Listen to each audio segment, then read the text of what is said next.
And our guest today is a filmmaker who doesn't start with a story. This isn't to shoot on film. It was actually taken more by me and the production designer Juhi Aggarwal. This film is that I'm the mother and she's the father, who's also my producer and wife. Sometimes I don't like where society is at a particular point. I don't like where music is right now, for example. Folk music is dying. Hello and welcome to Karwaan Heritage's special series called Talking Films. I'm Eshan Sharma, and our guest today is a filmmaker who doesn't start with a story. He begins with a place, he will find a village, and then immerse himself in its tendencies and its jokes. And from that raw material that he gains from that experience, he allows a narrative to spontaneously arise out of that experience. This is an artist who will backward engineer his process. From his debut film Tithi, he cast local farmers, writing their roles to mirror their real lives. One who chases land and one who chases girls. And then, in a stroke of controlled madness, he will hand these non-actors a sprawling 160-page script, and he demands it to be followed with almost zero improvisation. He will call this process a nightmare in interviews, confessing that his actors weren't serious enough to rehearse, that the daily rushes were terrible, and that the film's incredible performances were ultimately crafted piece by piece in the quiet solitude of the edit room with his editor. And then for his second feature, which is out in the theatres, the Fable, Jugnuma, he will pivot entirely. He swaps the village chaos for what he calls a Formula One car in actor Manoj Bajpayee. He replaces on-set discovery with a meticulous 370 page long graphic novel that serves as a Bible on set for every cast and crew. And then he chooses to shoot on rare, slow 16 film stock, not to scream film, but to whisper film. Because beneath all this technical and procedural daring that he does lies a core philosophical search, the quest for what he calls purity in the sea of negativity. His ultimate goal is not just to tell what a story is, but to create a mirror that makes his audience stop internally. He's an artist whose method is as fascinating and layered as his films.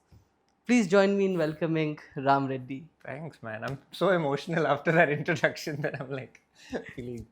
Thank you so much. So for we were having me. chatting about your process and your background earlier before this long procedure of preparing the shoot. Why don't we start with your early years? You grew up in a family which was in politics. Your grandfather Right.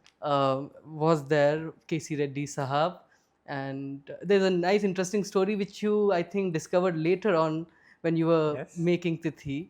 Yes. Not Tithi, but you were Jugnuma. making the Fable.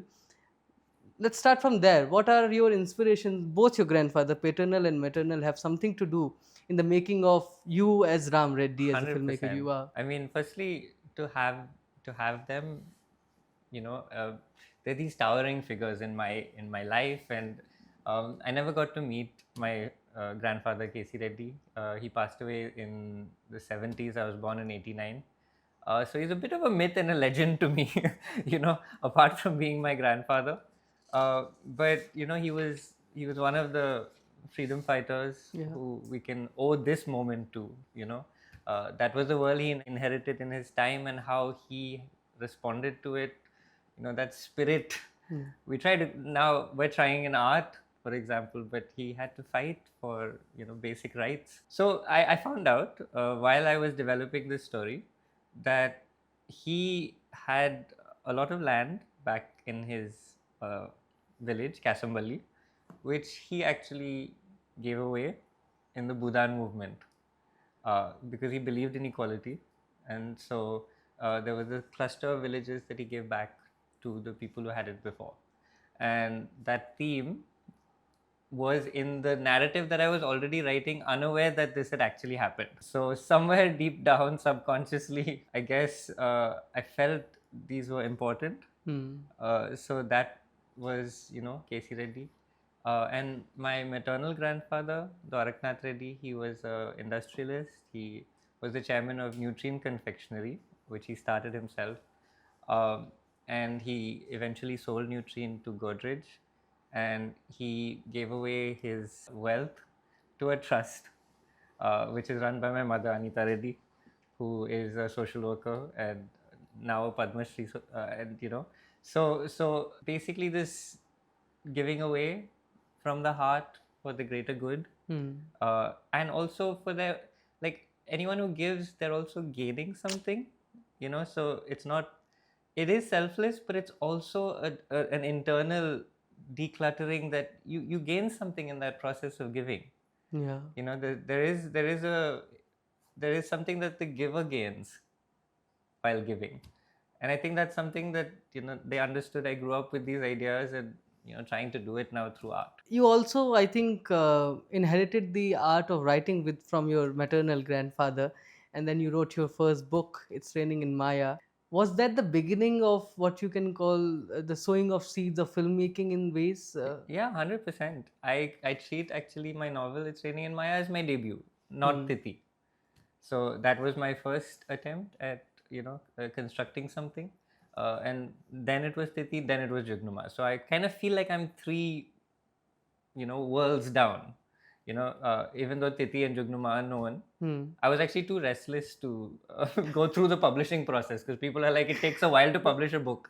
And at that age, I just wanted to keep creating. So I was like, okay, let me make some films. Maybe if people like my films at some point, they'll go check the book out as well.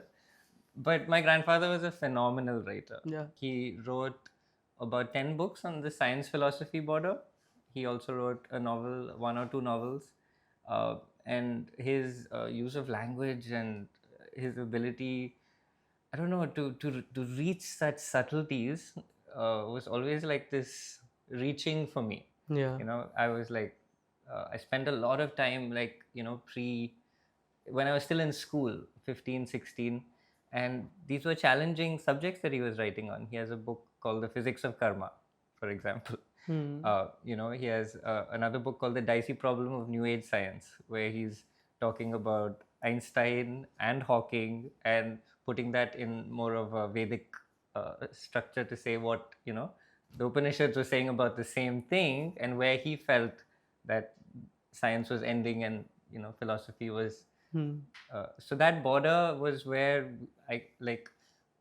our intellects, like, I learned so much from him about that border, and I think I'm trying to play with that same border in art in some way, shape or form, where realism ends and magic realism begins. I think so, now that I'm talking to you and reflecting, because the science philosophy border and the magic realism border seem somewhat, let's say, parallel, right? When did you decide to change your mode of expressing from writing? Because writing and making films are two different things altogether. When did you think that it wasn't enough for you to, as in the restless spirit in you, to express in writing and go to this thing called filmmaking? I always wanted to experience, like, all of life. And when you write, it's so internal that it's a slightly, like, reclusive process. Yeah.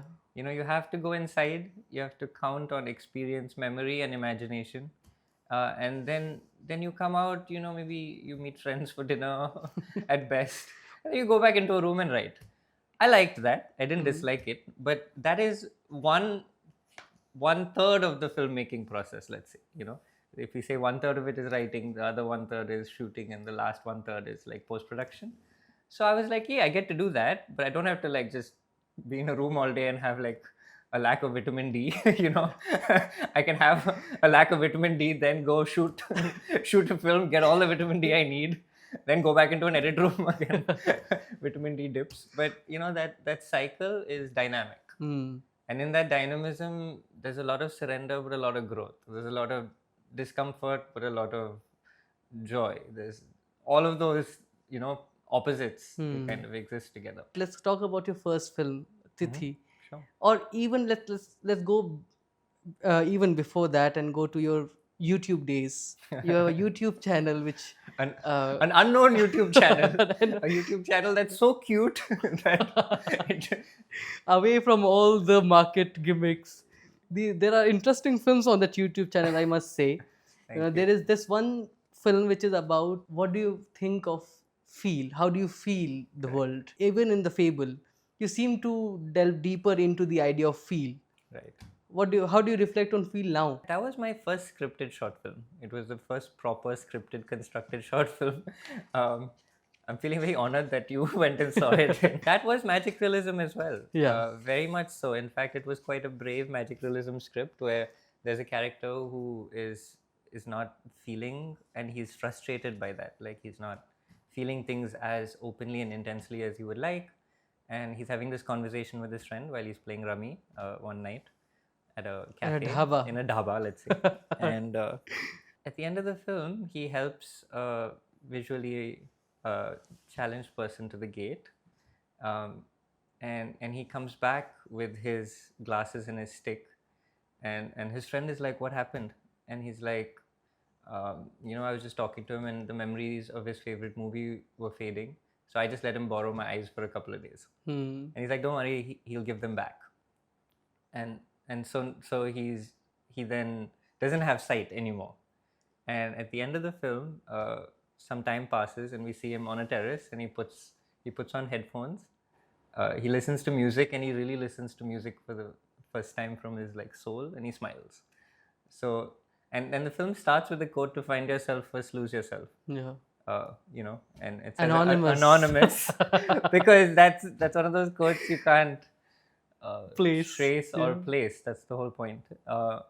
And so that it's interesting because Jugnuma has that in its core as well, Yes. right? To lose something to gain something greater. And I was playing with so many contrasts in Jugnuma, because fire is lost, but fire is also rebirth. Fire is also awareness. Correct.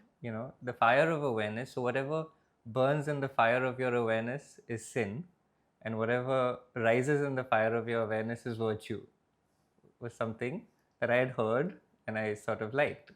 So that concept is there, but it's hidden. It's hidden within the whodunit, within the socio-political context, within the fable allegory. So that parallel is really interesting. In fact, I hadn't made it. I'm really, I'm really glad that you saw it and opened my eyes to that connection. No, one finds that parallel even in Tithi, because it is the story of losing the centurion, Correct. century Goda, Right. and the self-discovery of the later two generations. Correct. One who is eager to hold land from his father, Right. and one who is chasing girls. Right. This is an interesting story. Now, you went to a village, you stayed there, you did your research there, you got that dialect correct for that film, which is not a usual dialect. It's not the mainstream dialect of the language. It's something which is very local or Right. hyper local, if we can call it. Right. It's your writer's village, your co-writer's village. Right. Now you are an outsider, and Completely. Aragoda is a insider. Right. What did you as an outsider see which maybe the insider missed out on? Well, I guess the cinematic world, right? I think it's much easier as an outsider to craft a cinematic world from anything that you find stimulating, that you find fascinating, that you find enriching, because you see it uh, for what it is. You see it as a witness rather than as a participant. And as soon as you're a witness, you can separate, you can construct. So that insider-outsider relationship, that was the core of, I think, Tithi's authenticity and cinematic sort of unfolding or cinematic core. And for example, I saw humor there was part of daily life. So even as an audience, we are both insiders and outsiders when we're witnessing that film. Yeah. We can relate because the hopes and dreams are so relatable. Yeah, they're universal. It's land, it's a girl, Yeah. And at the same time, you're still looking at it from, like, so many city dwelling people have seen Tithi as another world. Yeah. Right. So that, I think it's beautiful to live in between these contrasts in general. It's beautiful for art to be born out of that contrast. Like now that we're going into all this, even my novel was a contrast between a little girl who was innocent and the madness around her. So you find these points like where you can kind of counteract them, and then like art starts to kind of build. There's a very simple way of approaching art, is where your lead character wants something really badly and is having trouble getting it.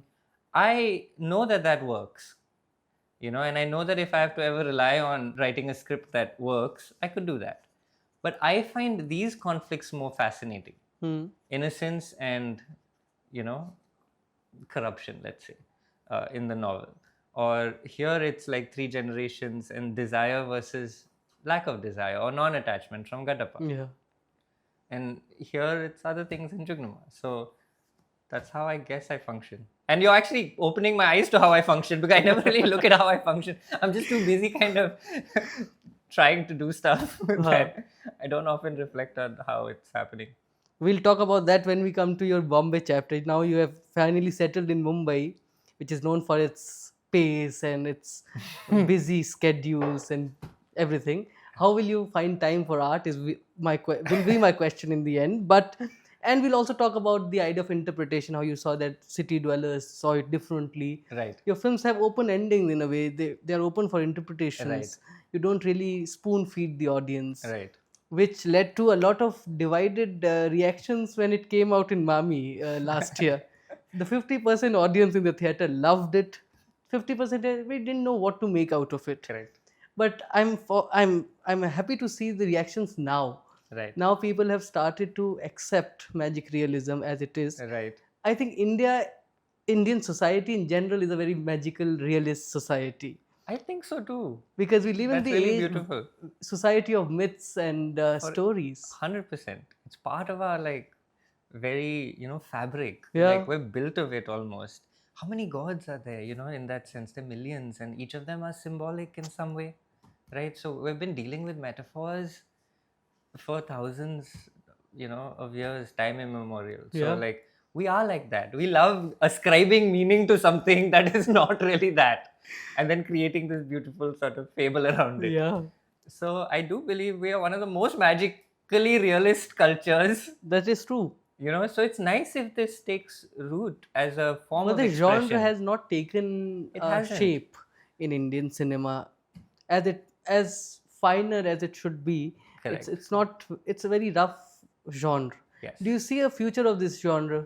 I mean, that's been one of my hopes. Like that was one of the like guiding. Because I can remember motivational- Mani Calls Duvidha, Right. which is on Vijay Dandheta's stories. Those are local folk tales of Rajasthan. Right. And you have taken a folk tale also. Now, Correct. you have woven your own folk tale Yeah. in the hills. Right. Because I was talking about Tithi, you chose to work with non-actors. Correct. Much like Vittorio De Sica in The Bicycle Bicycle Thief, Thief. Pather Panchali, Ray, and other great. I think a lot of us do it because we have no choice, to be honest.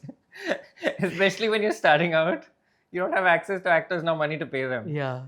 But how difficult was it to work with these non-actors? Because you said in some interview that they were not very serious at first. No, absolutely. They have no aspiration, right? They are there for you. You're not there, like they are there almost as a favor. And that understanding that is the first core to being able to work successfully with them.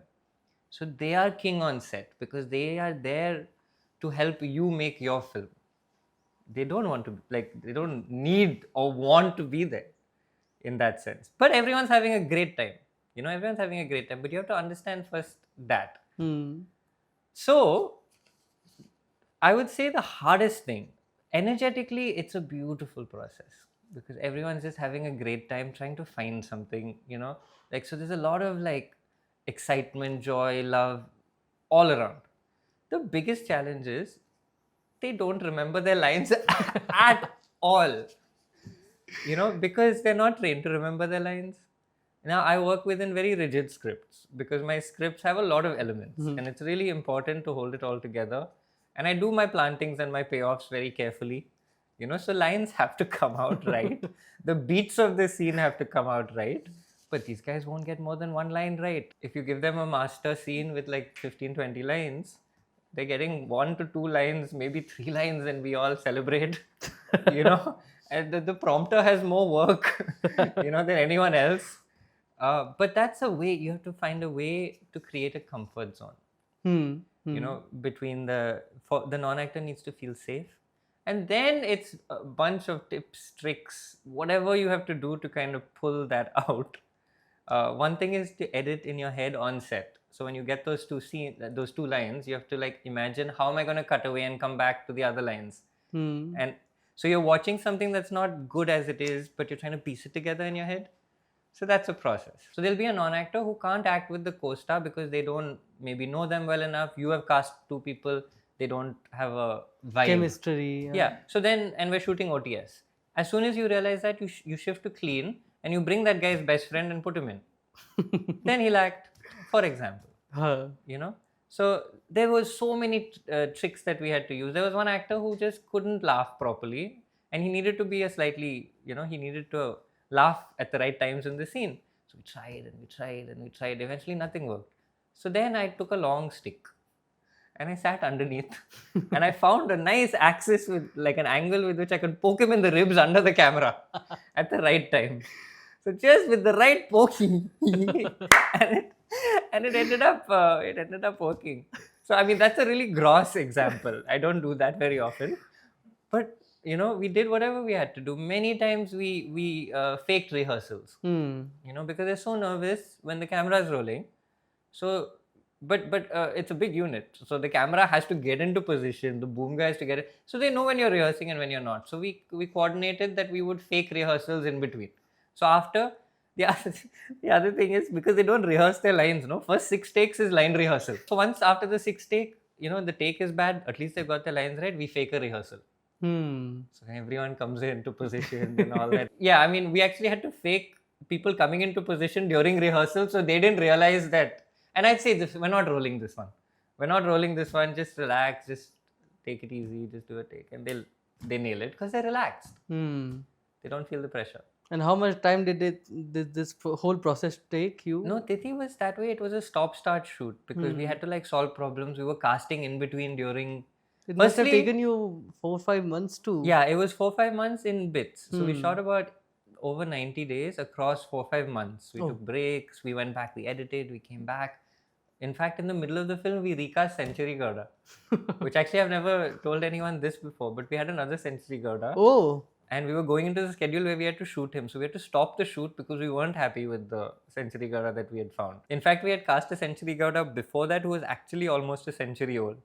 Okay, and like 2 years of development, he passed away. Oh. He was a century old. So then we had to recast. We recast somebody. Then we stopped the shoot and went hunting again. We said last, you know, Ire Gowda and I were like, let's try. Because this whole actually my whole career has just been trying. Let's try. Okay, and so we went and we saw him walking down the street from far, and we're like, we just looked at each other. We're like, we saw him from the back that too, and we just knew. And then he's in the film. In fact, he's a fantastic actor. He's not even like a non-actor. He was so good. He's one of those magic tricks in a sense in my career where like you try something but it pays off like way beyond what you expect. He wasn't a Yakshagana or any other artist. Nothing. So some people are just born to act. They just have it in their bones. They're not self-conscious. They are sort of in a way free-spirited, you know. So that, like that first scene which has become iconic, so much of that is him. He was that good. I didn't have to poke him with a stick. Wow. You know, we didn't even have to do tricks. He was there. He knew what was going on. He was aware and he was performing. So it's like that. It's like you don't know what to expect. You got to show up and you got to try. Like try everything. So Indian cinema has a legacy of using non-actors to, you know, for example, Habib Tanveer used these actors in Charan Das Chor, right, and all other films, great films that have come. Salam Bombay. And even Shyam Benegal's, a lot of Shyam Benegal films have those non-actors. Manikal used, I think, a lot of non-actors and theatre actors too. But the most... In fact, challenging part. Gurpal Singh, who cast for me, cast for Manikol's last film. Yes, So and he also helped you scout the location. he did so much in this film, like so much locations, casting. He acted, and he was just like a spiritual presence who was there with us on many steps. For those who are wondering that Gurpal is the person that you saw in Sitare Zameen Par, no. He's not just that. He's way beyond. He's one of the geniuses of our industry, I think. He is a multitasking Yeah. powerhouse that we have in Bombay. But tell me about the emotional continuity. How did you manage to have that in the film? Because these are non-actors; they don't know if things are going sequentially or They have no idea. chronologically. Actually, so that is the filmmaking challenge, Yeah. right? Because they are just there. They're like children. They're innocent. They are not holding anything together. That's completely up to us as a film crew, a unit. Like I have to find ways to know not just where I am across the film, but like where I am even within the scene. Like I said, it's just bits. You get bits, and I've also joked about how terrible the footage is. You watch Tithi's footage and you won't believe a good film was made out of that, because the ratio of good to nonsense is so bad. It's like one of those, almost like a wildlife documentary. You know how some of these wildlife documentaries have crazy ratios, where 5 seconds of good stuff they would have shot like 10 days. 20 hours or Yeah, something. yeah, yeah. So that ratio is pretty bad. So it's up to us as filmmakers, and it's not easy. Basically, you work on that scene's note, and you know where that scene is at. And so they're playing themselves. That's the other thing. You just need to get them to the space of that scene. You can't overcomplicate it. In fact, the less they know, the better in some ways. Correct. They need to be involved in the activity of that scene, and that's it. So then you need to design the activity of the scene, and you also have to micro manipulate emotion.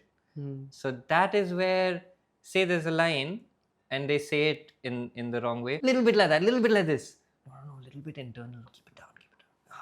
So you have to almost like transfer that energy. And this transference thing is something I talk about a lot. Anything, any collective consciousness or is a, as soon as there's one more person joined, it's a different thing. And then third person, if it's a group. So that transference is constantly happening. That transference, the way it is channelized with non-actors, is very key. You almost have to throw your energy into them for them to channelize it back at you. You can't be passive. In a lot of shoots, the director will be sitting behind the director's chair and telling, say, an assistant to go tell the actor what to do. So they are like, grounded. That is a different approach. With non-actors, nothing will happen there. It's impossible. You have to be there with them, On the ground. on the ground. And then so that way sometimes you are maintaining the emotional arc. You and your team are channelizing the right emotion to them to perform. Following that, because you went to the Prague School of Cinema, which is considered to be one of the most prestigious schools in the world to study the theory of cinema. Right. Taking from that the auteur theory, the so-called auteur theory, that the filmmaker is the author and you are the author. So, where do you find the space for improvisation? Is there a space for improvisation in your filmography, in your filmic world, for non-actors especially? No, actually, the truth is very, very little. For example, in Jugnuma, there's a scene where there's a party, like a wedding celebration. There's no actual activity. So that is improvisation, because you're creating. And I studied the Godfather wedding sequence to understand. And I used to keep watching the Godfather wedding sequence and wondering, how is every kid and every uncle and every person in frame performing like an Oscar-worthy actor? How did he do that? That backward integration, I used to keep wondering, how did they do that? How did they do that? I had this Tithi scene to shoot in Tithi, which was again like a whole village had to be there. And I kept having these nightmares. How do we pull this off? So then we tried different things, but the wedding scene, it was basically you create these vibes and all that, and you need multiple cameras to be dynamic. So they can't know where the camera is going to come. They have to be lost within their surroundings. Do you know what I mean? So Yeah. there is improvisation. Mahal banana. That is your job. But when you have a narrative script with narrative arcs, character arcs, it's very difficult. You can do it with actors because they are holding. Yeah. So I don't know, in films like Arora and all, I felt like there was improv. But the actors are holding, right? And so you Yeah. get all that spontaneity. So did you give that space to, for example, Manoj and Priyanka, who are trained actors? Yes, definitely. In like the first act, for example, where the family is together, they had to react off each other, you know. So they had to do things like that. Deepak did a lot of improv. Correct. So with Deepak, with the workers and things like that, he would have more like pointers, which he would fill as a, you know, as the manager, because Mohan was there with him. Like, I wanted it to be improv because improv comes off differently, you know, in certain places. So it's much easier to improv with trained actors. If you do it with non-actors, I think you're shooting yourself in the foot. Like, that is very dangerous.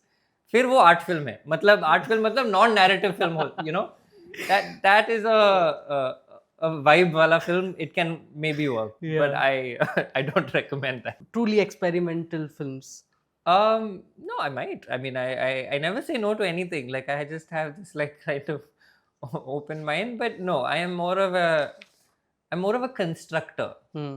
Like, I like to construct things, you know. So if you're constructing something, you know, you can allow micro accidents. You can't allow macro accidents, you know. So I don't know. That's very different. Then it's like image and sound is leading, not a narrative. If a narrative is leading, I think it's dangerous. But you can do it with actors. So depends. How did this choice of the Coke 1970 zoom lens come in? When did you think of that? Gosh, I love that lens so much. It's a really interesting lens, and if I could get a bit geeky about it, it's a Super 35 lens that Cook converted for the regular 16mm format, which is slightly smaller than the Super 16 format. So they did it because in that conversion, you basically double the aperture doubles. So what was a 2060 T3 or something like that, aperture 3, became a 10 to 30 1.5, which is basically an entire prime lens kit within a single lens. Correct. So without having like 6 to 8 lenses, you can still get the same light while having the flexibility of a single lens. And when working with non-actors, especially in Tithi, I couldn't change lenses. You had to change mags without changing lenses.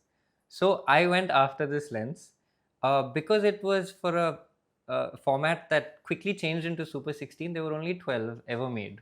Oh. So it's a super rare Cook conversion. And you own it now? I found it somewhere from like Texas. Some guy in the Midwest somewhere. I tracked it down and we bought it from. I tracked 2 pieces down. Then you have to kind of convince them to sell. Many of these guys these lenses are just lying there because they don't have formats in which to use them. And Tithi was shot on the Iconoscope A-Cam, which again is a very boutique camera. Yeah. Very, very cool camera. It was actually regular 16 size, the sensor. Oh. So that lens and this camera were like a match made in heaven. So the whole of Tithi is shot on that one lens on this camera. On 16mm? It's a 16mm digital camera, but it has a CCD sensor, which renders colors very organically. And it shot in uncompressed cinema DNG raw sequences, massive files basically. Massive files with massive color information. So it ended up looking a lot like film. You can do that. You can create that. And my dream was always to shoot on film, but I didn't have budget in Tithi. And even the Iconoscope, it's not a very expensive digital camera. Nor was the second-hand lens from the 70s, even though it's rare, it's not like... These were all intelligent things, even in terms of budgeting. You know, but John had to do a lot of work with the colors then later on in the edits. Yeah, John was the editor. Yeah. Yeah, he firstly he didn't speak Kannada, by the way. John is an American editing a Kannada film. You know, that added the Was insider... he the colorist also? No, he wasn't the colorist. The color happened at Prasad Labs. Oh.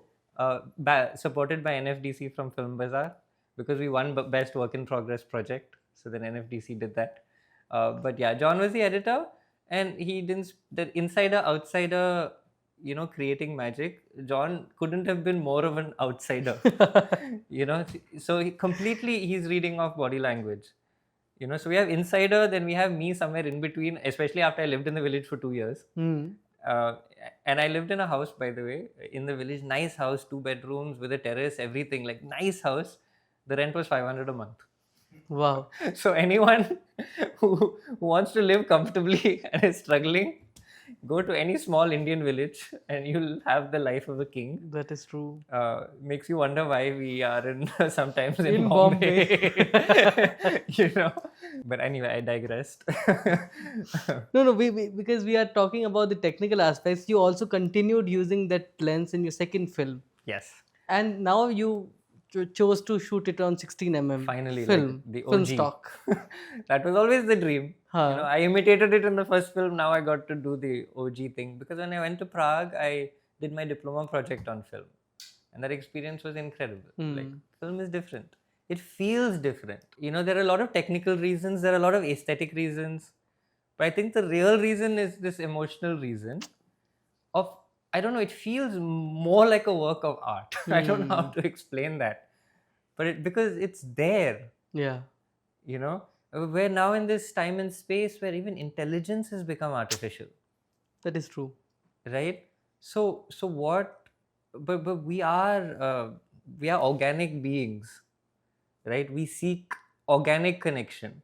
Like, sometimes I say music, like the most intimate part of music is the sense of touch, because sound waves are actually touching you. Sometimes the hair stands when you're listening to music. You feel it. Sometimes, like, energy starts flowing in your spine. That is true. I believe that's because sound waves are real things. Correct. I even believe a thought is a real thing. How is a mentalist able to see a thought? You just have to tune into the right frequency. So I believe in transference as a real physical physics phenomenon, beyond being a philosophical phenomenon. And in film, again, coming back to that, something is happening there in the physical plane, right? There is the sense of touch. There is a sense of a chemical turning into something else. So it becomes a very different emotional feeling. And I would love to, like, when you project it also, like, we now make DCPs out of it. So it's not like the entire process is, but back then it was the Steinbeck, which is the editing machine, where you have to just basically cut the reels piece to piece and stick it together with tape. That is the OG. Good old days. That is the good old days. And then like, all the unused bits are, it's like you're in a barber shop and it's like hair scattered everywhere. I don't know. I'm a romantic that way. I like that. I feel comfortable in antique stores. I don't know why. Like, just that history, that it feels different. A lot of people have now started using 16 mm again. Though, do you think that it is not realistic now to use 16 mm? No. Because we have moved away from that.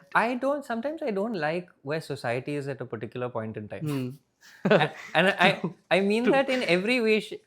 For example, it can be in any industry also, like the camera industry. I hate where the camera industry is right now. I can't get a camera that I want to work with. They're all nonsense. That is true. Like, there is no digital camera right now. Like, this one's stops every 30 minutes. No, it's just everything has gone into resolution. It's gone into, like, random stuff, like that is not emotionally rich. So where, so sometimes there was take the 70s. When that revolution, whatever, that hippie movement and all was happening, it was a cool moment in time, right? It doesn't last forever. Correct. That's not what's happening now. Any moments of musical revolution, like at certain points in time. I don't like where music is right now, for example. For his music choice, please see the YouTube channel. There are playlists. It's some random stuff from 10 years ago. Please don't. I'm going to go clean that up and put my real... But, like, folk music is dying. Yes. And that pains me endlessly. Yeah. Like, film is dying. Folk music is dying. And I would love to do anything I can to try to protect that. Because the folk musicians... they're not teaching it to their kids anymore. They're becoming hybrid. You know, like, so it's all going. I think 16 mm right now is as necessary, more necessary than before. And I also think that 16 mm is, it just looks so different from everything else. You can't replicate it digitally. I've tried. You know, you can't. And it basically, it's the impressionist. If you're an impressionist as a narrative storyteller, that's the medium. You know, from an art, like from even the art point of view, after Renaissance and all, when impressionism came in is when I got more interested in art. Ultra realistic art, I appreciate the artist's ability, but the artist's core and soul, you know, moving into abstract art is nice. So 16 mm is that choice, and it's that choice that can't be replicated digitally. So if that's your spirit, it's a great format to still use. And it's good for preservation. I think it's better than the nitrate films that lots of people used. It doesn't really fade, especially the black and white films, Yeah. not the color films. And also you have the physical thing. It's not like a hard drive that may crash. But you have played with the light and color in your early shots also. For example, an artist, a logician, and a stoner. You play with that train light. Yeah. Three people looking at the same thing differently. Right. Did that have any impact on Fable and the coloring that you used, the color scheme that you used for the film, which is very dreamy, very magic realism? I think more than the visual thing, it was like the conceptualization of how people react to something that they don't understand. Yeah, because here also there are different perspectives. There are different perspectives. So it's like a mini Rashomon in Yes. like 1 minute. And Or it's- Kuleshov effect. You know, people, different things coming at the same person, Correct. reacting differently. And also, it was like the easiest way to do something magic realism. I'm talking from the point of view of a filmmaker who has no money and has one camera. I edited that film in 12 minutes. Wow. There's nothing to edit now. It's 3 shots back to back. Correct. You slice, you turn the part where they're under the light into black and white. That just means saturation 0. You put a crossfade. So the light is an unknown entity that's changing something in your environment, you know. So same in the Fable, it's the fires. Correct. So these parallels are definitely there, except the Fable is a 2-hour film that took 10 years to make. That took me about, I don't know, 16 minutes to shoot And this it was and 12 minutes I think to it was edit pre 2010 that you shot that. Yeah, way back when. When I must be 10 years old. So in my childhood, you made all those films which are available on YouTube. You mentioned about the hippie movement. There's a film on the German hippie Yes. in the Himalayas going the around, and Himalayas. we were talking about how maybe that was the beginnings of the location for Tithi, for Fable, the mountains. mountains. How did you come across this Abbey Mount? Abbott Mount. where you- Gurpalji took me there. Hmm. So I was searching for a post-colonial settlement in the Himalayas, which I thought was a great setting for a magic realism story. Gurpalji, he was like, "There's this one house. It's in the middle of nowhere. Let's go check it out." I don't like sitting in extremely long car journeys. This was a 7-hour drive through the mountain roads from the nearest train station. So if you drive from Delhi, it's some 14-hour drive. It's literally at the India-Nepal border. Wow. And I came there and I just saw this, like, it was another world, that house. It was, because it was not just the house was very interestingly built. There wasn't anything in it. It was mainly like empty. But the facade of it, the geographical positioning of it, it's kind of at the edge of a cliff. It has this path that moves. There's this other stone structure, you know, which is the workshop in the film. Yeah. You know, there's a path that moves and goes to the edge of a cliff. And the Himalayas are out ahead. In fact, the first scene was born out of the geography of the house. So it's not the scene didn't precede the house preceded the scene. And once I got to the scene, the scene just came to me. I was like, this is laid out perfectly for a single take from the bedroom to the cliff. You know, so I mean, this is like how you very sweetly introduced me. This is how the process kind of works. Yeah. It's where you have a loose intention. I saw this reel on Instagram recently where Tilda Swinton was saying, keep your dreams fun and porous. Wow. You know, and because like when you have a fixed dream, you're setting yourself up to fail, crash and burn. So how do you have a loose intention but be relentless in pursuing it? So I always go with the loose intention, but I'm relentless in seeing it through to its end. But the intention itself can lead. You know, so there is some things that you have to hold on to, some things that you have to let go. I'm going into very random things, but but Kung Fu Panda, that Master Shifu is like, but you can control where the seed falls. You can master, and he's like, yes, you can, but no matter what, you may wish for an apple or an orange, but you will get a peach. He's like, how will the peach defeat Tai Lung? And so the you can control something. Yeah. So I spent a long time trying to exactly understand what that scene meant. But it means that you need to know what you can control, what you can't control, and accept. Yeah, the things The are out of boundary. control. Yeah. So yeah, when you allow the space to kind of, you know, tell you what to do, it feels more lifelike. So if the films feel more lifelike, it's because they were born from life. Yeah.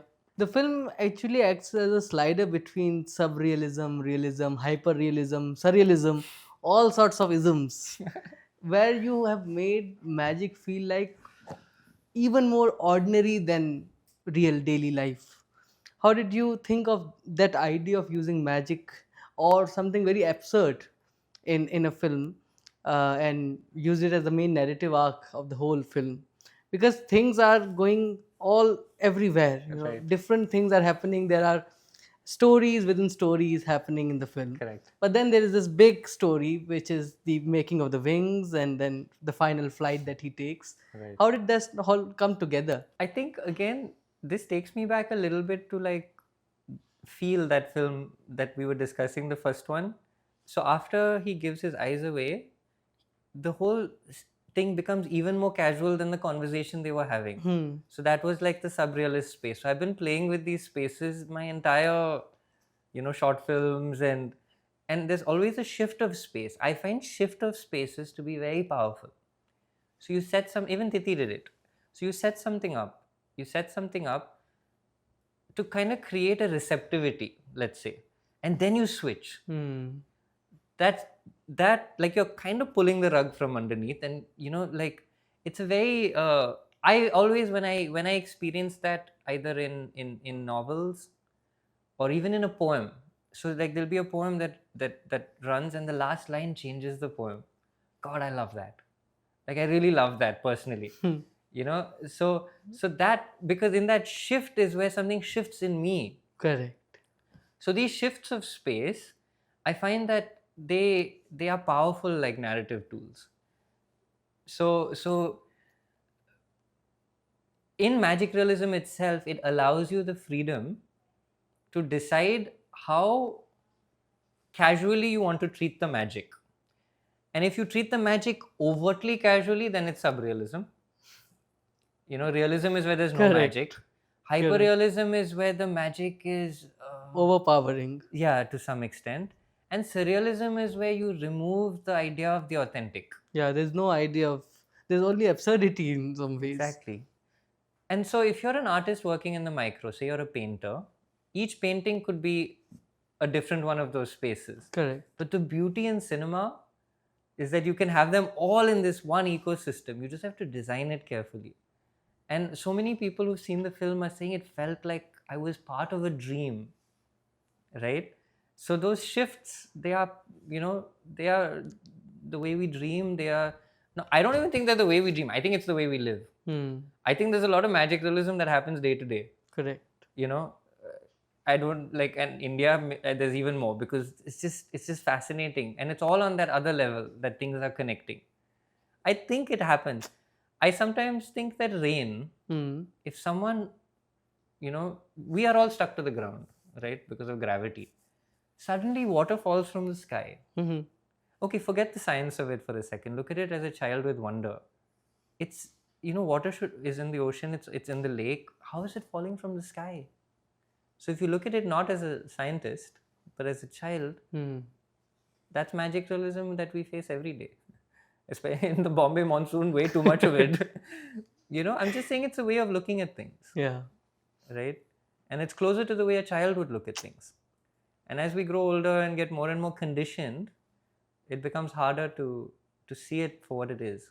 Okay, so you set your film in 1989, the year of your birth, and uh, it shows the decaying of power structures, the withering away of these good old colonial Good structures. old. Sadly. So, uh, and it has something to do with your childhood. You mentioned when we were not shooting and we were just chatting that you grew up in this two between these two estates in Uti, and then you spent some time in childhood Yeah. where you saw these big estates getting or decaying with time. Right. Can you reflect on that? Yeah, I mean, so I mean, I grew up in Bangalore, but we would this was about 5 hours from Bangalore. So in the summers and in various trips, we would take to the estates around Uti, where firstly it's beautiful. So I grew up in nature, a little bit The Mowgli boy, like Nilgiris, I, what it it can't be can't more more beautiful than beautiful that. than the Nilgiris. So that biosphere is just stunning. But it was very interesting because there were these large estates, whether they coffee, tea, etc., that the British had created. So they reorganized land.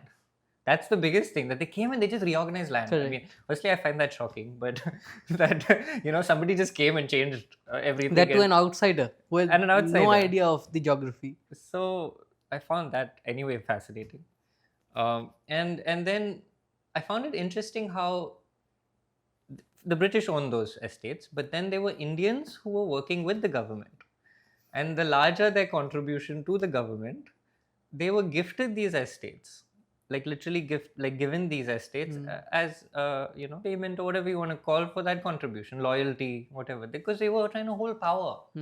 So this was a way to hold power, and then from there, of course, it was the independence happened, but the land remained with those Indians, and then went to the next generations of the same. So this was that socio-political context, an inherited estate from this past. So I saw that in my childhood, and around the time, so I was born in 89, maybe in the early 90s, early memories. I remember, interacting with, there were some Anglo Indians, there were some people who were actually from that post colonial hangover, and those land holdings were changing. Things were changing. Things were dissolving. Things were being reorganized. But some of them were also holding. You know, and as in the early in the interview, like my grandfather had that land, he gave it away because he believed in that equality. So this power structure, it affects everyone, sometimes even the king. How many kings have been truly happy? So this was another thing, because a lot of people watch the film and they're like, this guy is like the villain, not by but he inherited it. How can you prosecute persecute someone who inherited something? Correct. You inherit your life. You didn't choose to live. Your parents chose to have you.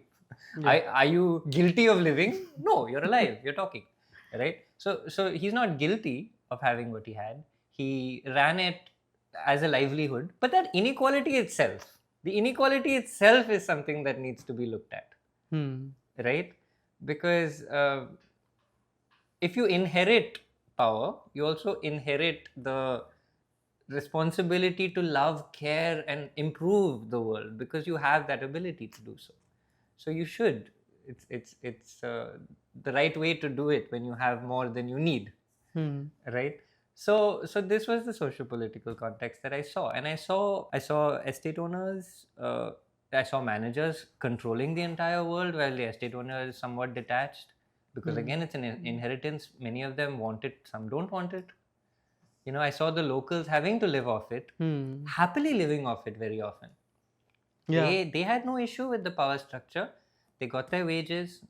That's the life they know. Yes. And they are very content. And actually, there were great relationships between manager, owner, workers. It functions. But then if something like what happens in the film happens, then what happens? How does that structure break down? Who's to blame? So that was the thing that I really wanted to go into and dissect. And in this whole thing, the nomads are really important. Correct. right? Because what are nomads? Nomads are human just like the rest of them, but without the preconceived notions of ownership, not ascribing to the fact that this piece of paper means I have more power than someone else. They live under the stars, they eat what they need to survive, and they meditate to find something deeper. That's somewhat how the old hunter gatherers, and in Sapiens and all these books, we're designed more like hunter gatherers. Correct. In fact, we're not designed to sit on chairs, right? We're designed to squat. We are. I'm usually uncomfortable in chairs. I really I sit in the squat position at home, and like so many homes are just on the floor because we're designed to sleep on the ground. Correct. We're not designed to. Especially the colonial structure is far from human design. The good old colonial The structure. good old days and the cup of tea is quite far from human design. That is true. So those ideas of society is as far from human design. Yes, of course, there were those structures and things like that. They might have been the chief of, say, a hunter-gatherer group, but those were more like survival structures, I think. So I wanted to question all this. So, do you think you use the idea that they've inherited this property, this land, this estate, and then there's this conflict of between him and the people there, as the metaphor for the social fragility that we're talking about? Yeah, 100%. Hmm. And look at what it. There were some fires in the woods, Yes. and what sort of ripple effects within society can form. How could the relationships change? In fact, before they've started to, I wouldn't say turn on them, but create his like shut down Yeah. and things like that, they were already gossiping about him. And they were gossiping about him when there was an unrelated death in the village that had nothing to do with them. Hmm. So just see how it's more a sort of exploration of the human mind, of something we don't understand. Bifurcations, how do we create I don't know, all the turmoil that we see. All the turmoil we see is born from the human mind, right? In a sense, Yeah. more or less everything that is like weird about the world is because of the human mind. We're not blaming like a deer for having these thoughts of nuclear war. The deer is eating its grass happily. We got a bit too smart. And again, it's a responsibility. You can use that to do beautiful things. Correct. I don't know. Make films. I suppose. I suppose films that enrich in some way, or at least attempt to. But yeah, make films. You worked with non-actors in your first film, and now you have a superstar, this great actor called Manoj Bajpayee, who's par excellence. How was that experience working with the Formula One car? No, it was amazing. He's 100 films down, and I'm on my second, right? So it's like working with a master. And I was very nervous before meeting him. Also, I had zero experience in working with actors in general. Yes. Here I have Manoj Bajpayee, as like my first, let's say, experiment in my own career. You know what I Working with mean? the star, yes. From my point of view, that way. So I was nervous. I didn't know would I be able to do justice to that engine in the Formula One car. You know what I mean? If I'm like, how do you deal with that? But as soon as I met him, I became so at ease because he's like that. Like he helped me along, and he's also a very grounding energy. I'm too hyper. Like for me, he really helped ground me. He's also very childlike. He's also very active, but he's also rooted, and that's something I really needed. I needed to learn how to do that as well. And I think with him, we also connected so deeply on the script level. Once you connect on the deeper level, everything else becomes superficial, and it's quite easy to work on dynamics, because then you're just working on dynamics. You're not working on the core of a work of art. If you don't connect on that level, then it's either the work of art will fail because it's not, realizing itself, right? Or it's just really, really like a tussle and a wrestle. You're wrestling all the time. We didn't have that because the core we got done and we felt really easily. And he also said, because he connected to the philosophical layer and he connected to Dev's internal confusion, and he said it in interviews too, that he was going through something similar in his own life, Yeah. and when the script came to him. So that these are like cosmic events where things just align and things just work out beautifully. And was there an episode of you both sitting in a cave in Himalayas, Yeah. meditating, and suddenly a thunder was turned into ice or something? I don't know if like people watching this interview think I'm like, you know, like crazy, and but it happened. So if you you know, it actually happened. Huh. We went up the mountain and it was just rain and wind. It was a bit of a storm, but Hmm. it was tough. And I saw his resolve also that day. I was barely keeping up with him. He was walking up that, he was like running up that mountain. And we went in because we had only that day, because we had to go and shoot, and we wanted to see the cave and we wanted to sit there for some time. So we went in the cave. He meditated with his eyes closed. I'm a bit of a, you know, half meditator. You know, like I like to hang around in ashrams and stuff, but I don't do it with a lot of structure. I just like to be there. So I was kind of chilling. And then slowly that wind and that rain, I saw it starting to snow outside, and it was a very gentle snow. It was like just like this light white. I have videos of it also, which Oh. I took a video quietly. And he meditated for 20 minutes. He opened his eyes. I saw the snow coming and I saw it settle and stop also. So we left the cave. The wind, the storm had ended, and it was white because it snowed in that 15 to 20-minute window only, and it stopped. And so we went down the hill through snow. So this happened. It happened, and when we were driving away and we looked back, it was only these 2 or 3 peaks that had snow. And whatever it was, there was a poetry to this experience. You know, there was some magic realism, just like I was saying. It felt like that. Hmm. You know, so I came back. I wrote a poem for him about it, which he's now kept in his living room. Do you remember that poem? I I don't remember anything. Like, I have such a bad memory. That's the only reason I can keep doing what I do.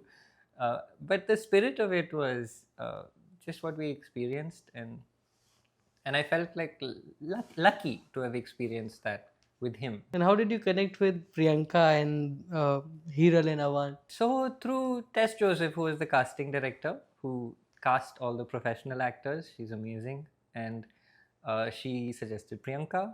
I saw Priyanka's work, loved it. Priyanka is very instinctual. She has this incredible. Um, she's just born to act that way. Like, she's just so good with her, you know, presence and things like that. And I knew from Gangor and many of her Lion and everything that Yeah. that she would be great to play this role, because the role had to be instinctual. She needed to have layers to her of depth, and she needed to be kind of like this, like spiritual core of the family, like whole, you know. And so she had all that. Like, she was that person. So I was very excited about that. Hiral was tough to find because And she's in a way is the co-lead of the film. yeah, She runs the narrative. yeah, you know, Dev and then Vanya, you know, are the active leads. Correct. Right? We have passive leads, but the active leads, where they're the doers, let's say. So Vanya needed to be a great horse rider. Vanya means one with the woods, right? Correct. One with the forest, of the forest. And that's what her entire aura was needed to be like. So we needed a girl who rode. We needed a girl who was adventurous. We needed a girl also. Then you're looking at a coming of age story. So at the right age, Correct. you know, to be going through what she's going through. So yeah, Hiral was found after a long hunt, and she was in many ways Vanya, you know, but she also performed Vanya really well. Like, she got under, you know, her skin. She was good at holding psychologies that I would give her. So the psychologies of the character, and then putting that out into performance, very energetic. So it was really good. And Awan was, we all joke that he was the most professional person on set, 6 years old, Wow. and so aware, so mature, so always ready for his takes.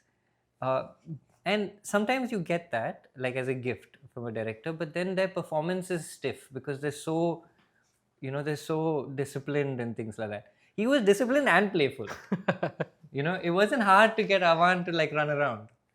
And we all had such a great time. We'd be playing catch like while we, like we'd just be like, so that spirit that he had running around with his dogs, all of that just, brought like that spark of life and ultra realism, to the film, where you believe that this family is there. And I think both the kids gave that, because Manoj and Priyanka are wonderful actors, but the kids had to be kids. And it's not easy to do that. That is true. So, yeah, I'm really happy. How was your relation with the cinematographers since the first film?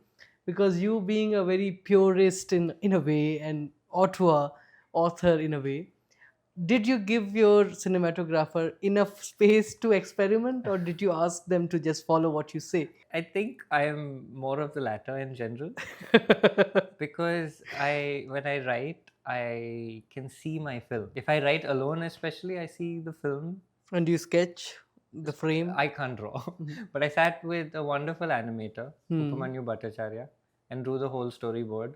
And the way Upamanyu drew it also influenced some of the, the visual language. But we basically drew the film out. So a lot of it was set up in pre-production. And the decision to shoot on film was actually taken more by me and the production designer, Juhi Aggarwal, who's also my producer and wife.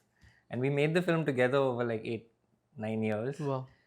She is a co-creator in this whole thing. She is like an unsung hero who's done so much for this film. So we decided this early on as a production design decision, more than a camera decision. Because it was from that time, it was the medium of that time. It had nostalgia and the tactile feel of that. So all of that was decided.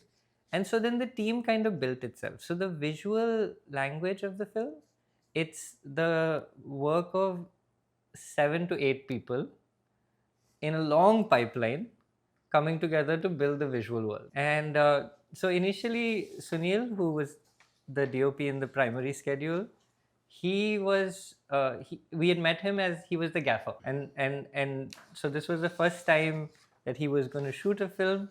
He was incredible with lights. He was incredible at operating, and just so much energy. He had a fantastic team. Like they really, like, so we studied, again, partly as a production design thing, that we wanted a lot of practical lights. So the lights had to be in set, and so we studied The Godfather. You have lamps that are behind the character. So typically there'll be one key light, which is a practical light, and then there'll be some top light in The Godfather. So they'll have fill light from the ceiling. Correct. And they'll have a practical and create a high contrast thing, and then they underexpose. So we studied that kind of structures and designed it that way. And then Sunil was perfect in finding those ratios. So stock choices, lens choices, all that we did together. But the Cook lens, I was always a Cook guy. And we did 8 or 9 camera tests to figure out which stock and how to use it. And then after we shot, a lot more happened to the visuals. There was a lot of recropping in the edit. So Sid Kapoor, who edited the film with me, he's responsible for some of the framing. That was passed on to Himanshu Kamble, who is the colorist, who did phenomenal work. In fact, a lot of scenes were relit in post. And now there are a lot of these wonderful tools. So we really nailed some of those ratios and tried to make the film feel a certain way visually with post-production tools as well. So there was a lot of like nursing and love in that process. He did some really fascinating things even to the film texture, where he upscaled 16mm in a way that it started to go more towards 35mm. It was really, really special sort of work. And then the VFX, because there are 500 or so VFX shots in the film. So that needed to feel like 16mm. Yeah. So all the magical moments that you feel visually are VFX. The fires are VFX. The flowers are VFX. So that whole journey. So the whole thing was a team of 7 to 8 people putting together a vision that formed that script and storyboard. and everyone contributed like heavily to that visual world. Okay, at this point of conversation, I must also bring in your better half. Yeah, man. More Wait. than better, I think more than also half. It's 75% of Yeah, yeah, yeah. Juhi, Yes. the brain behind brilliant set designs and all those great things that you all both have, achieved in both the films. I think in Tithi as well as Fable. How do you see her contribution, and do you think her contribution is often overshadowed in some ways? No, like 100%. Like this film, the way we talk about it, if you need to understand how it was kind of made, is that uh, I'm the mother and she's the father of the film. So beyond the production design, which I find stunning, she's the producer who has lived with me with this project, doing everything. She's been in the edit room. She's done like graphics. She's literally so much of what we see is Juhi's vision and soul. And throughout the entire shoot, we sat together on the monitor. It was very romantic. I used to tell her sometimes because, of course, like we love each other and we are. So I used to say, "Isn't this the most romantic thing? Like we're getting to work on a film like this, and we're working with people like Manoj Bajpayee, and I couldn't be on the monitor without her. So she has. It's been a shared vision that way, and I really feel like she doesn't get that credit that she really really deserves. So and for these crazy projects which you have to live with for such a long period of time, you really need that core to be strong and that support system. That is true. And working husband and wife, it's challenging, like it's like working with someone where there's so many layers to that relationship. Yeah. But within the film itself, this beautiful aesthetic. Juhi is the type that anything she touches, she makes it beautiful. That So is if the film is a beautiful film, that everyone's calling it a beautiful film, that is better half, who has created that. So as a creative collaborator, I'm very greedy to work with her. And also very noteworthy is that while I'm off trying to do these crazy projects, she's the one who's earning and like keeping us afloat. It's her production design career, and generally, that last few years while I've been like trying to find this, it's so she has her own stories to tell, which I can't speak for, but there's been so much from that. No, Juhi, if you're listening to this, please come for the interview. We would love to host you because we are missing you today. So everybody has spoken a lot about the cinematography, and it's visually so striking. It's magical almost. Right from your choice of not choosing wide shots or the god eye view, Right. and choosing those long single takes Right. to establish the arc, to establish the characters and the landscape, the geographical mobility, so to say. Correct. uh, who let's talk about the process. How did you get those visual, how did you design the visual landscape of the film? So also going back to how I was discussing, my process starts from spaces. It starts from uh, places, experiences, life itself. So many of those shots were designed prior to writing the script. So I went to fight a real fire. So I remember the point of view of being in the fire line with those branches. And then the same thing with like the first scene was designed based on the house itself. And so then I take all this back, and when I'm writing, I have these locations. I have these places already kind of set up. So the writing process, I almost see the film 90-95% as I'm writing it, and I write in the language. So like a single long shot following him, blah blah blah, through this space, through this space, to this space. And touching upon geographic mobility, I find it way more interesting to reveal spaces by staying with my character. But you're moving from space one to space two, so you're setting up the world via movement, not setting up the world via here. See, this is what you need to look at. Correct. Right? So it's a more graceful way. It's like the passive way of showing the world where your character takes the front seat, the narrative. So that's how it happened. Like the visual world was built first in the script, then it was storyboarded with like a great animator, Upamanyu Bhattacharya, who's like a phenomenal animator. he sat and we sat together for 3 weeks and drew the entire film. The decision to shoot on film was actually a production design decision taken way earlier, in the early development stage. So that, along with the fact that we were going to shoot in this house, it was going to be an empty shell. We're going to build the whole house inside, outside. How we're going to build the wings, the kind of fabrics that were going to be used. That production design iteration started with Juhi like 3 years before we shot. And because we had this schedule, we had to actually buy the camera. So once we bought the camera, we started at home testing 16 on various fabrics. This was around 2016? 2017, 18. 17. We got married in 2018. So this started right after. So the film precedes my marriage with my wife. And even now there are no kids because like this is our baby.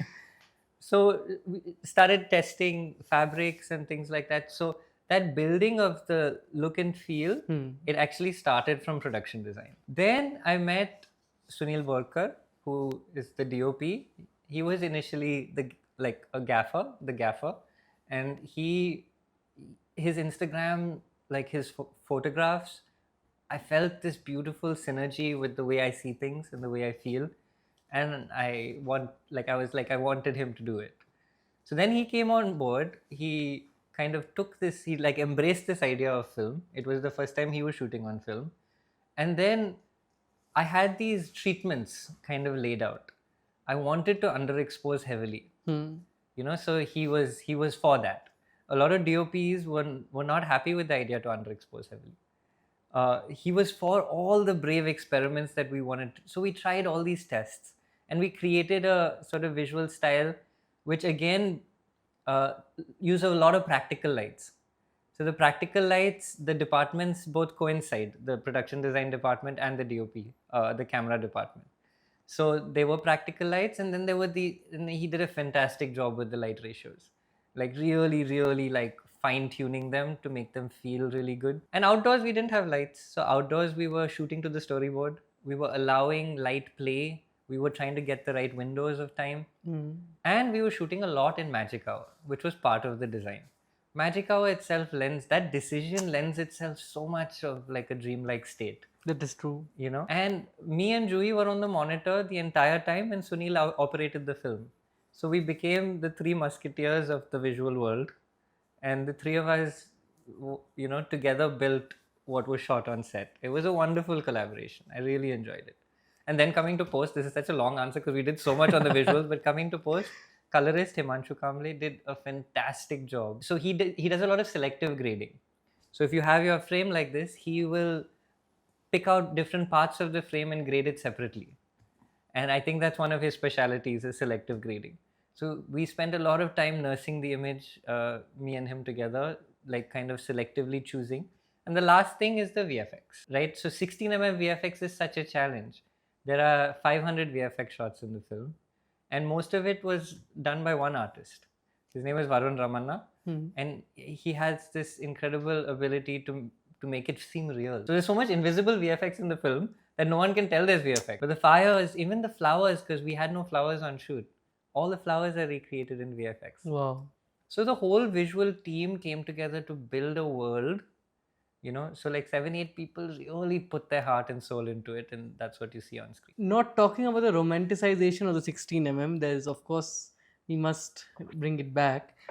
But do you think the finer grains of the slow stock, or this light sensitivity of the slow stock, somewhere contributed to the emotional tone of the film? 100%. That's the DNA of the film, right? Like it is the sort of base level. The DNA of the film is that dancing grain. It's the way each stock. The other fascinating thing is each stock responds so differently. If you take a 50D, which is the slowest stock which we shot most of the film on, you need a ton of light, but it underexposes so beautifully that you don't need that much more light than you would use on the faster stocks. But no one underexposes 50D. Correct. That was the X factor. So we shot 50D in Magic Hour. That's why it doesn't look dirty 16. It looks dreamy. It looks like technically sound 16mm. If you take 500T, which is the fastest stock, where you need the least light, and you try to underexpose it, it looks unusable. It's nonsense. It's so bad. So people overexpose 500t, but that overexposure, underexposure gets compensated. If anyway you're going to, push so much more light, you can use the slower stock and underexpose it. So that trick was the key, And then there also came a decision that we could have used technology to remove the dust. Dust busting. They used to do it even like in telecine and all in the past. That is true. But then the decision was to leave the dust in. Otherwise, why shoot on film? No? Anyway, we have fireflies being formed out of VFX in like long journeys. Yeah. Those are sparks. They're like stars. They added to that dreamy world. So we left the dust in. You want to feel that aliveness. And dust is that imperfection. We embrace that. But do you think using 500 plus VFX shots and using digital edit, the chemical soul of the 16mm film stock was lost somewhere? No, so, I mean, people who watch it feel like it's dripping with soul, right? So it's a pipeline. And I think even in the past, any VFX had to be put, even like graphics, anything had to be imposed onto it. Apart from the fact, yes, I do agree with you that in digitization, that I would have loved to have a Steinbeck create a reel for me as a purist. In an ideal world, I would have loved it. Great, yeah. But because you can't do that, there is artistry in the VFX. So there's another layer of consciousness coming through the effort of the artist that you see. It's not in the realm of the tactile reaction, but it's still in the realm of the artistic transference. Like for example, Himanshu is selectively grading the scenes, but he's putting his soul into it, right? Correct. So that is the other side of it, and that's why digital films are also beautiful. It's not like a digital film it's not beautiful. It's going to zeros and ones rather than a silver halide reacting. That's the only difference. It's still creating something. I had once read that a hard drive that is empty and a hard drive that's full of data has like some micro differences in weight, like nanograms or something. But it's not nothing. It is still something. But एक तो artificial intelligence है, एक तो असली intelligence है. वही difference है, but कुछ तो है. So I think the soul is preserved and enhanced in another way, but yes, there is something that's lost too. Another thing that we were also chatting a few days ago was that because I saw the film during the festival, and when it is now out in theaters, you mentioned that there is some you have worked on the sound a bit to make it more magical. Not a bit, quite a lot. Quite a lot. Yeah. But you avoid the traditional background music. You avoid Yes. that in the film. Yes. How does magic sound without music? Yeah, I love that question. I mean, I'm like, sound is 50% of the film, literally, because it's a medium that's half image, half sound. Correct. Now, sound is 50% of your film. You work so hard on the part that you can see. People don't realize how spiritually potent sound is as a vehicle. Correct. Like I had mentioned, music is the sense of touch. Sound, the screen is there. It's separate from you, but the sound is touching you. Yeah.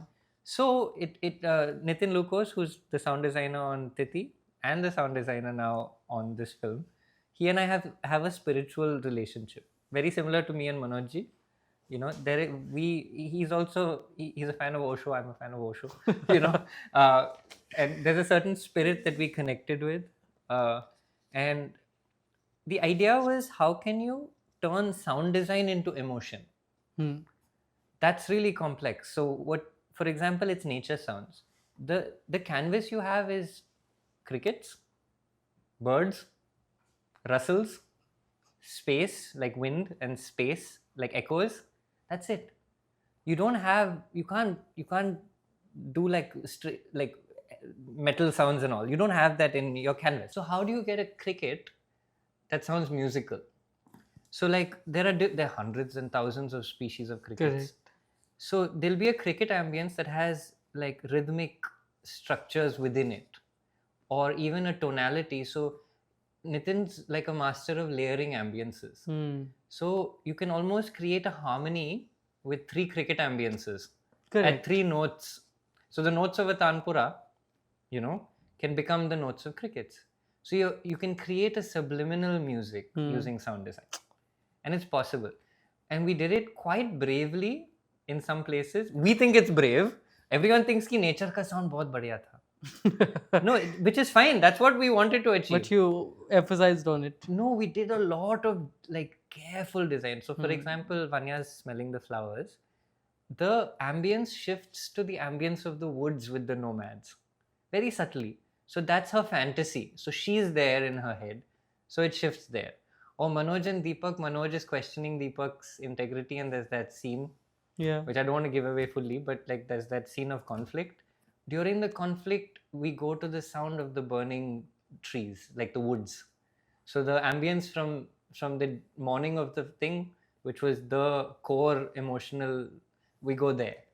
So this subliminally created, so the audience goes back to that space. Correct. We did this heavily across the film. And I'll just quickly touch upon the firefly scene because that was really fascinating. The firefly scene is largely human voice. And I'm going to be slightly, but it's largely my voice. So all those, that's vocal effects. So we created the space. So all of that was vocal effects, and all of it was layered space sounds. And I've tried to do a little bit of this like vocal voice modulation training and stuff. And there were these wind chimes that were lying around outside the sound studio. So it was, and a harmonica. And so me and Nitin created the Firefly sound design, not in a studio, but like trying to create music with voice, with air, with wind. So it's all alive, right? You didn't want to use ambiences that weren't organically alive. Like even Nitin is humming a bass tone. So even his voice is in that design, and no one has said that it's human voice. So, and we pre-mixed an Atmos. So the sound is extremely nuanced and layered with lots of work that's gone into it. Next film, I'm using music. I've now done this.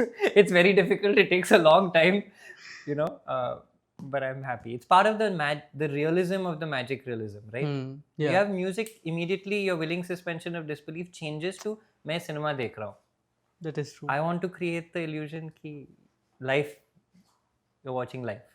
You won the Golden Leopard, which is considered to be the top in the film circuit honors, and you are one of the few Indians. Won 2. But you won 2 awards. at Locarno, 2 Golden Leopards. So it's the like 2, which is actually a rare thing. I think you are the first to win 2 awards at the Locarno Festival. At least in my memory, one of the only directors who won that, especially with a debut film. Did you find any challenges when you were making your second film after so much limelight and after so much of success with your first film? Right. What were the challenges that you faced while making the Fable? It never gets any easier, especially in India. It really doesn't. I think what I gained was confidence, and what I gained was credibility. Correct. So if I was to send my script out, to the actors that eventually agreed, they knew that they could, trust this team. So that credibility came. It allowed me to mount this project. But from the back end, to raise the funds, to figure out how to actually get the film made, it was like, it is always like starting from scratch for an Indian filmmaker. Even now after this film, it feels, because in many other countries, if you have a film that goes to an A festival, competes and wins, you are supported, all your future films are at least partially funded. Correct. Either by the country or by certain systems that are in place in each of those countries. Agencies. Funds. There are so many patrons, and like patrons who then create these funds. Correct. Which you can apply for and then use it to fund your films. But here, if we need to go that route, we have to go through Europe to create the European co-production. Yeah. And that comes with its own set of guidelines, perhaps restrictions, the people you can work with. You have to use certain things from those countries. So if you want to create like a free world that's coming purely from imagination, that starts you know it starts changing that absolute purity. So we need that support. We really do. Because otherwise there will be only mainstream films, and people like me who have tried to be ambitious with independent films. It's not for me like that. I'm not trying to have a calling card to direct commercial films. These are very different things. So you don't want to make these films to make those films. If you want to make that film, you want to make that film. But then if you want to make this film, right now, the way things are, there is no route. So it'll be appreciated. In fact, magic realism is becoming a genre. We have achieved wonderful things with this film. But it's not sustainable in a sense. And it's because it's a maverick approach from some of my producers, who I really need to highlight for being brave enough to do it. It's almost like in Indian sports sometimes. It's those passion projects that become the breakout successes. That is true. Same thing with independent cinema. They have to be one or two crazy coaches outside of the system putting all. So we need some systemic support. We really do. Otherwise, there'll be only commercial films, or there'll be tiny zero budget student looking films. There won't be great cinema, and India is a country with such a great history of cinema. 80s onwards, 90s, things started to change. Why can't we go back pre-90s and have it coexisting? That is true. Coexisting, because we're too rich a culture. Our heritage is too multidimensional to become unidimensional cinematic. I think that is my plea. That was a time you mentioned pre-90s when greats like Kumar Shahani, Mani Kaul made their very, very experimental films, and they got the government support at least to do those experimentations. Right. And they really worked well internationally, even if not nationally, but they had an audience internationally. And I think now they will have an audience nationally too, because Yes. OTT and all has made everyone now exposed to everything. So people want variation.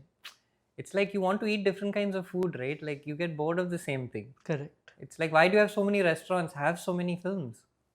That is true. I think we have to celebrate this now. And also the when we were talking about music, I think in Indian among the Indian audiences, we have to also start talking more about the background score and teach them how to appreciate background score rather than the music of the film itself. Songs. The songs. Yeah, right. Moving beyond songs and using your ears to listen to the very basic score of the film, which is very beautiful. Even at least in European cinema, we see it. 100%. It's so powerful. Yes. Actually, some of the best scenes ever. It drives the narrative. It completely. The emotional arc of the narrative. Some of my favorite scenes are scenes where the score is peaking.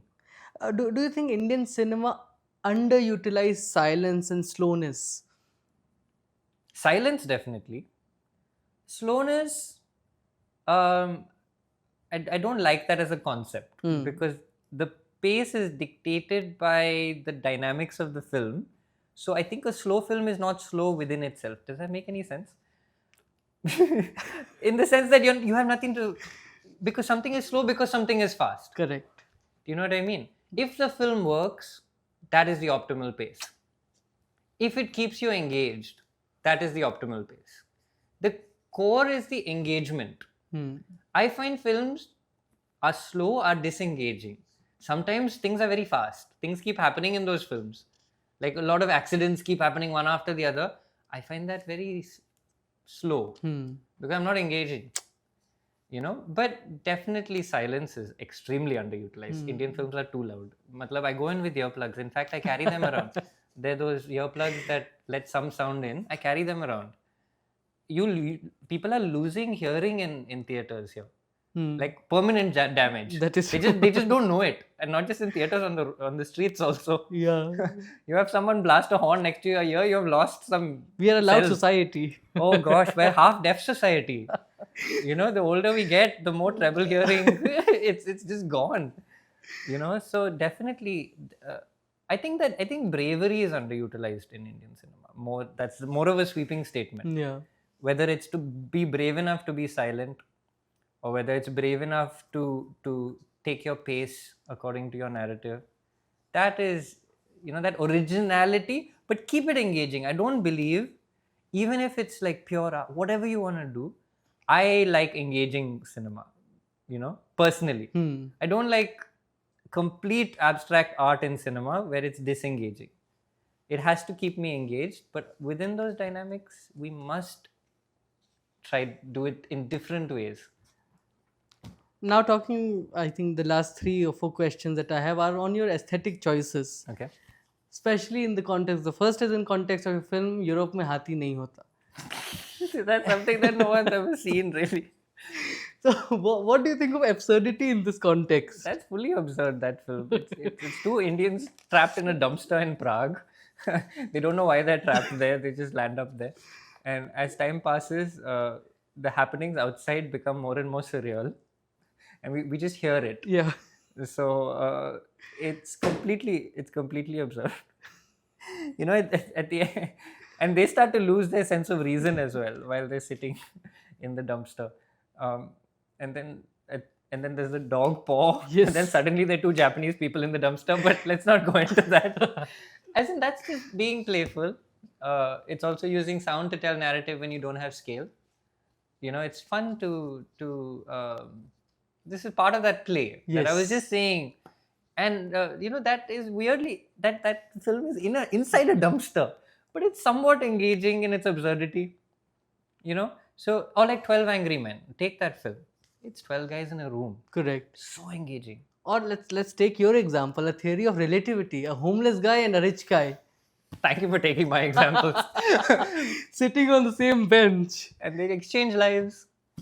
And it's a theory of relativity, 1-minute film. But they exchange lives, and the rich guy is happy. Yes. Because he's free.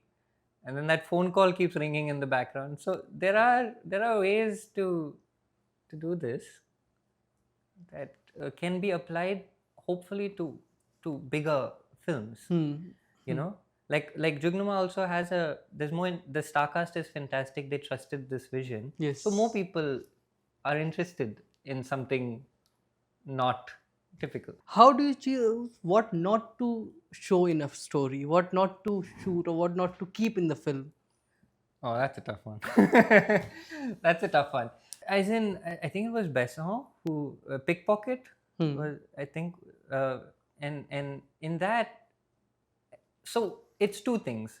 One is, if you don't show, the film lives beyond the screen, right? So imagination is activated. And I think to be completely passive, where you're watching a story where you're not engaging with it beyond the screen, is a different experience than if. So this is a little bit more like reading a book.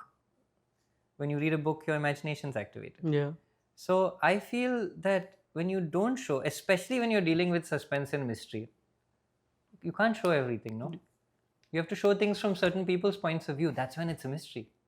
Somebody knows something, somebody doesn't know something else. That's when it's like there's a secret, right? So I like that. I like using sound, because sound can create a space beyond. So where do you place your camera? Where do you place it? How do you reveal things? Right? This is another thing I learned early on. And Emir Kusturiza's work is really good at revealing things using camera. Like there's this one fantastic shot with the pianist, and it just moves around the room, and the way all like masterclass. Like there's just so much depth in all that. So I studied all that, and I tried to apply it to mystery and suspense while being in the magic realism genre of show this much, don't show this much, so the imagination activates. Where do you see, you have already talked about it, but where do you see the independent cinema in India right now? Do you think that we are at the cusp of something big, but we are trapped in cycles, or the cyclical thing that good follows bad, bad follows ugly? Then there might be something good. Well, look at this month, September, and if you look at all the releases, these are fantastic films. I think they all released in September also to qualify for the Oscar submission. So that's a like an insider secret perhaps of why there's so many suddenly. Correct. Because they had to firstly go through their entire journeys to create the backing which they needed to release. And each of these films in different ways deserve, you know, the best of platforms because they're all wonderful. Yeah. You know, so there is no shortage of talent in India. In fact, there are a million stories and potential filmmakers, you know, who can do things at the world level. Like if we had an Olympic team, players are ready. The superstructure isn't. That is true. It's not. And like I said, we're starting from scratch, even as we're scaling up in some ways. You know, so the cusp of there's no like shortage of stories or talent. There's a shortage of people with power who can bring those stories to life in a way that is sustainable and help them find their audiences. So that bridge is the key. If the bridge, Film Bazaar was one of those bridges. It used to be at one time, at least. So I came out of it at that period Yes. because Tithi was 2025. I was unknown. I made a film with my film school friends. Yeah. You know, that was Tithi. I was working in a village, living in Bangalore. I had no connection with the industry. So that was a bridge. Out of Film Bazaar came, you know, Ship of Theseus, Court, Tithi, all those films, Lunchbox, all these films have been associated Yeah. in some way, shape with Film Bazaar. So when Film Bazaar was thriving, cinema was thriving. So it doesn't need much, but it needs some collectivizing. And you know, like Flip Films who distributed my film, like what Ranjan Singh is doing, and what you know, with theatricals especially, he's had films coming out now that would maybe normally have struggled. So there's a Yes. champion, you know, for bringing these independent films to theaters. People are going also. Shows are going full. That is true. That's encouraging. India has 1.4 billion people. Of those 1.4 billion, the niche is not small. The niche is bigger than the population of many other countries. That is true. So when you call it niche, you know, you're making it sound like there's no audience. There is a big audience. Yes. But the problem is the channel to reach that audience. If there was a proper independent Netflix with a good community, you know, who subscribe and are willing to pay for quality cinema, which people have tried, but it just doesn't connect. But having said that, I am feeling, and this happens, countercultures start to build. There is a thriving we're at the cusp of a potential counterculture. That is true. You know, I want that counterculture to grow, to feel. Countercultures also, people feel like they're part of something that, you know, that resonates with them. So that feeling is starting and it should grow. If it grows and the audience actually shows up for these films, because economics is running the back end. So no one wants to invest in making the economics work over 5 years, even though there may be a big payoff. Do you know what I mean? Yes. They made so that bravery of like, let's create that payoff, let's channelize this correctly, like what Film Bazaar did. I would like to rouse people who want to see this kind of art To come together. come together. Yeah. Don't wait for it to release on OTT, because then we won't make any more. We can't. It's tough. Yeah. You know, and I think there's a great, like, these are the counterculture vibe is great. So it's also a vested interest. Let's have fun doing it. Yes. You know, so I think it can happen, but I think it needs audiences and people with power to say ki economics can work out. Let's invest in it. So friends, Jugnuma is out in the theaters, also called the Fable, and you must, as Ram said, take out time to go and watch it as soon as possible in your nearest theater. If it is in a different town, call Ranjan Sahab and ask him to release it in your city, or ask the PVR or DM me on Instagram. I'll try my best. DM Ram on Instagram to actually bring that film to your city.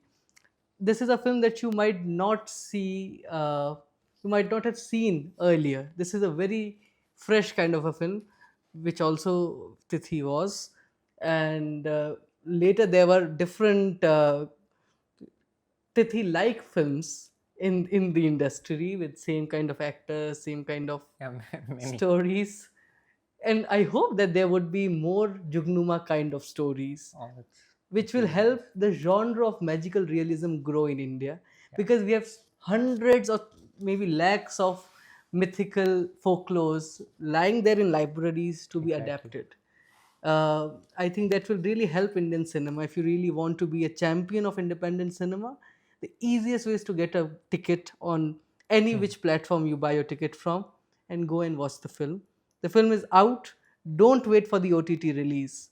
Just go and see the film, because the magic lies in that big screen with the best Dolby Atmos speakers that I can't afford, sadly. So my own way to experience cinema is to go in the nearest theater and watch it. And for more, please follow Ram's Instagram, and please subscribe to Ram's YouTube channel and force him to update his YouTube channel with a lot of other films that he made. The short film that you made, I think you must put it out now. Yeah. And thank you so much, Ram, for taking out so much Thank you time so to much. do this. Thank I you. hope you enjoyed the I had a conversation. great time. Like I could keep talking like about everything. Like just brought you. It makes me want to make more. Like I want to just go home and start making something. So And we have not touched upon a lot of things. Please believe me, Osho was nowhere to be seen in the podcast, but we will do another this thing. But for before that, I've got a gift for you. oh, thank you. It's a book by my Thank teacher you. Amar Faruqi, Thank you so much. and this is on the colonial Bombay. I hope that you make your next film on this. Yeah. The next film is already in the making, I hope. Well, yeah. But I'm gonna So check this out like as soon as I get home. It's beautiful. Thank you. thank you so much, everybody. Thank you. Please follow Karwaan Heritage, subscribe. Would you like to say the audience to subscribe to Karwaan Heritage? Please subscribe to Karwaan Heritage. This has been a fantastic conversation, and there's so many more to be found there. Thank you. Thank you.